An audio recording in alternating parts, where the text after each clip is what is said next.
Bangkok, Hayat Thai Old Hospital. Gerbang berkarat, papan nama Thai nyaris jatuh, halaman ditumbuhi pohon pisang. Bau dupa terbakar samar terbawa angin meski tak ada altar. Dr. Sutida Chansiri, cantik, peduli pasien miskin, difitnah malpraktik anak pejabat, dipecat, dibully, lalu ditemukan mati di ruang operasi. Jasadnya tak pernah menerima upacara pemakaman Thai yang layak dan diyakini rohnya gentayangan. Anan 22 tahun, perawat magang, masuk diam-diam karena ditantang teman-temannya. Dengan senter HP, ia melangkah melewati lorong lembab penuh kursi roda berkarat. Anan berhenti. Di lorong sunyi terdengar suara sandal karet menyeret lantai di belakangnya. Saat menoleh kosong. Tapi bau obat antiseptik menyengat tiba-tiba muncul, padahal seluruh ruangan sudah kosong puluhan tahun. Ia menemukan foto Dr. Sutida di papan penghargaan, kacanya retak. Saat disentuh, retakan itu mengeluarkan tetesan darah segar. Lebih menyeramkan di pecahan kaca, bayangan dokter menatap lurus ke arah kamera dengan mata merah, padahal di belakang Anan kosong. Lampu neon di atasnya padam. Gelap pekat. Dari ruang operasi terdengar suara monitor jantung hidup kembali. Suara monitor semakin terdengar. Semakin cepat. Kursi roda berkarat tiba-tiba meluncur kencang ke arah Anan, berhenti mendadak tepat di depannya. Anan gemetar, lalu kamera tiba-tiba goyah. Sebuah tangan pucat keluar dari kursi roda dan mencengkeram bahunya. Anan semakin dalam masuk ke lorong rumah sakit. Senter di tangannya menyorot meja operasi berkarat. Tiba-tiba, bunyi logam beradu terdengar. Pisau bedah jatuh sendiri, lalu meluncur pelan seolah digerakkan tangan tak kasat mata.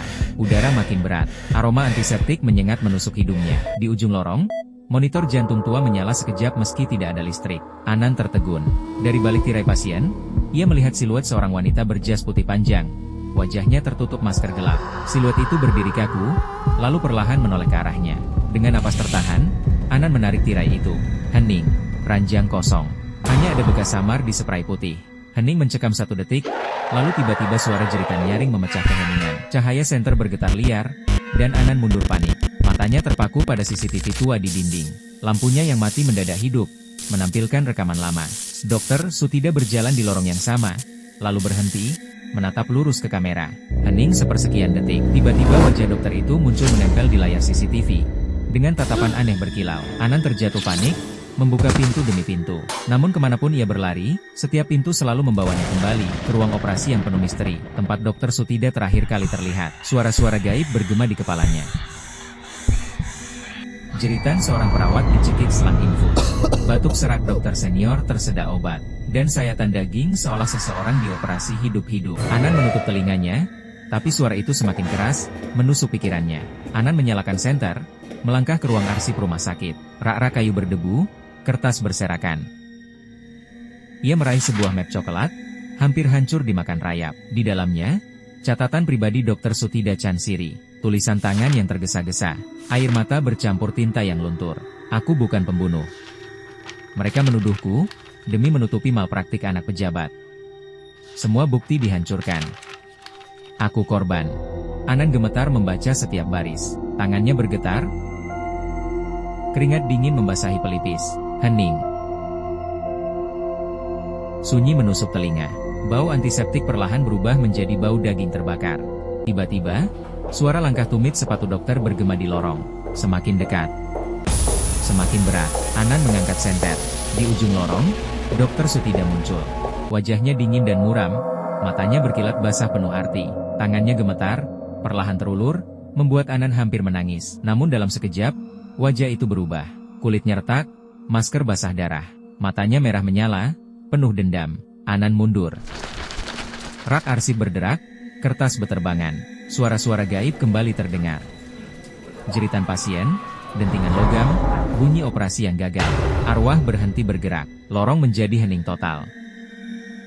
Cahaya senter bergetar di tangan Anan. Lalu dalam kedipan mata, Dr. Sutida sudah berdiri tepat di belakangnya. Wajahnya meledak dengan jeritan panjang, berguncang liar.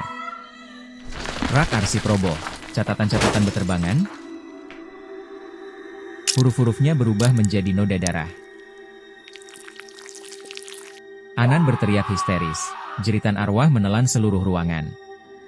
Anan bersembunyi di ruang arsip bawah tanah. Napasnya terengah, senter di tangannya bergetar. Ia menemukan sebuah lemari besi tua yang setengah terbuka. Di dalamnya, map lusuh berisi dokumen medis ilegal. foto-foto pasien, daftar nama yang hilang, dan sebuah buku catatan berdarah dengan tulisan tangan Dr. Sutida. Mereka menjual organ pasien. Aku melihat semuanya. Aku mencoba melapor, tapi mereka menuduhku. Aku tidak bunuh diri. Mereka membunuhku. Anan menutup mulutnya, hampir muntah. Kertas-kertas itu tiba-tiba bergetar sendiri. Foto-foto pasien robek perlahan, berubah menjadi gambar organ tubuh, hati, ginjal, jantung, meneteskan cairan merah segar ke lantai.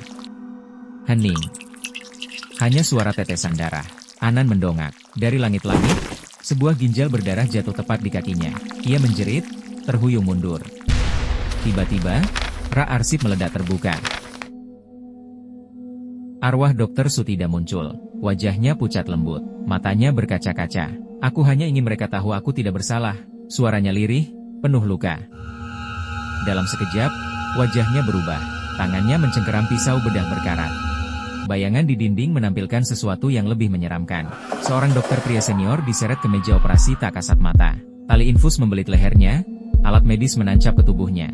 Jeritannya menggema, bercampur suara mesin monitor jantung yang berdetak cepat. Anan berusaha lari, namun lorong memutar, membawanya kembali ke ruang operasi. Di meja itu, mayat dokter senior terbujur, dada terbelah, organ tubuhnya menghilang. Dinding ruangan penuh tulisan darah, bukan bunuh diri. Mereka membunuhku. Anan berdiri membeku, tubuhnya gemetar. Semuanya diam, senter di tangannya padam. Dalam gelap pekat, wajah Dr. Sutida muncul tepat di depan kamera.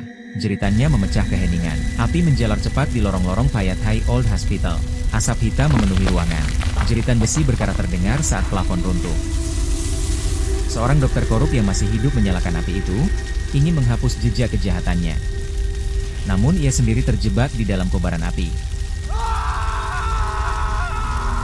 Teriakannya tenggelam bersama runtuhnya rumah sakit tua. Anan berlari ke pintu keluar, batuk hebat, matanya berair. Bayangan Dr. Sutida sempat muncul di sampingnya, kadang lembut seolah menuntun. Pergilah, selamatkan dirimu. Suaranya samar, tenggelam di antara dentuman api. Anan terhuyung keluar tepat sebelum bangunan itu ambruk. Ia terkapar di jalan, wajah penuh jelaga, matanya masih menatap rumah sakit yang terbakar habis. Api padam. Debu mengepul. Hening panjang menyelimuti kota. Beberapa hari kemudian, berita kebakaran itu muncul di layar televisi dan papan CCTV kota. Salah satu rekaman memperlihatkan jalan kosong di depan rumah sakit. Gambar buram, hitam putih. Tapi saat diperbesar, terlihat siluet seorang dokter wanita berjalan perlahan. Jas putihnya berlumuran darah. Masker menutupi wajahnya. Matanya samar menoleh lurus ke kamera. Jika kalian menyukai video ini, kalau suka video ini, klik like, tinggalkan komentar, dan subscribe ya. Untuk video-video seru lainnya, sampai jumpa di episode berikutnya.